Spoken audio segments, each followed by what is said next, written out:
दूसरों को समझाना मुश्किल हो जाए, दूसरों को समझाना मुश्किल हो जाए तो खुद को समझा लेना बेहतर है।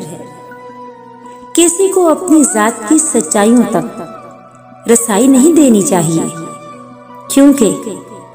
क्योंकि जो आपको जान लेता है फिर वही आपकी जान लेता है।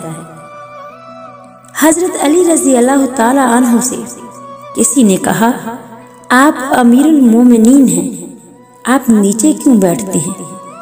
आपने जवाब दिया कि नीचे बैठने वाला कभी गिरता नहीं है। किसी का साथ देना चाहते हैं तो खुल के दें, वरना साफ इनकार कर दें। दरमियानी रास्ता मुनाफिकत का होता है और मुनाफिक किसी रिश्ते के लायक नहीं होता।